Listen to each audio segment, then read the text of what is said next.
We've got Lerato Tsepa there. Let's find out who Lerato is going to be joined by.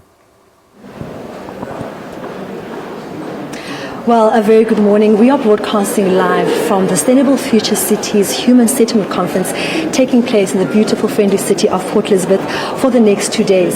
Now, this conference is going to see over 400 delegates gather in the friendly city to try and find solutions and also innovative ways to transform our cities and our settlements as well.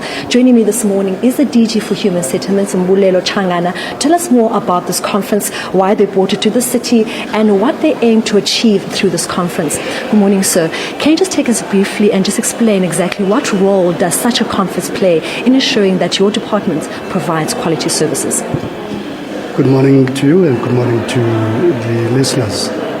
This is a partnership arrangement with the University of Nelson Mandela Bay Metro.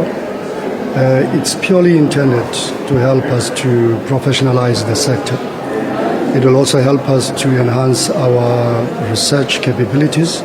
As you know, the Department of Science and Technology is partnering with us as well. Dr. Phil Njwaha will be here, the DG of Science and Technology. There are international guests who are here as well, from Nigeria, from the United States of America, from Germany. We're expecting more than 480 delegates to help us to find solutions to professionalize the sector.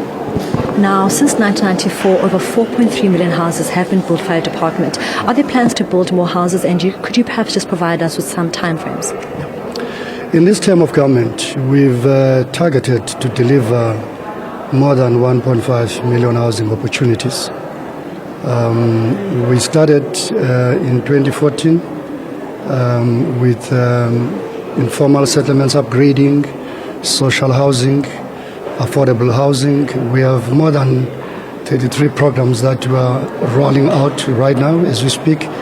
We are on our way to meet those targets, despite the fact that we have experienced significant budget cuts. In fact, in the last financial year, we lost almost 2 billion rands from our budget, but we're very convinced that we will be able to meet those targets. We do have targets for this term of government, which ends in 2019.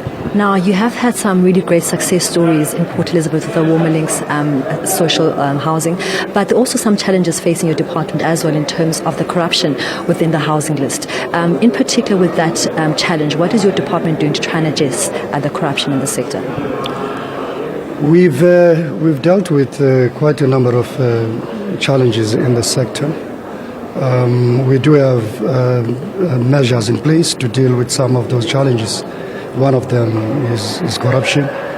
On the quality assurance side, we've got our institution, the National Home Builders Registration Council, which is intended to help us to make sure that we have quality houses.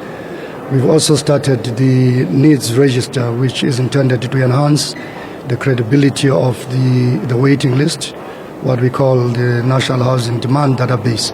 We want to put all the systems in place to make sure that those who have registered for housing first do get houses first, and those who have registered last, they get the houses last.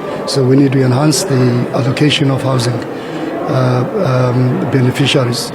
We also put some measures in place as well to make sure that the subsidy administration process, we don't leave it to the developers to manage it. In fact, you've heard the Minister in her budget speech announcing that we will centralize the housing allocation system at a national level.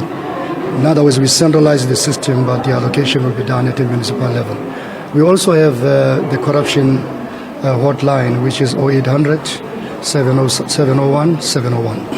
Well, thank you so much. That was the DG for Human Settlements saying that they're going to put measures in place to ensure that they fight corruption within the Department of Human Settlement, particularly linked to the issue of housing lists. It's back to you in studio, Leanne.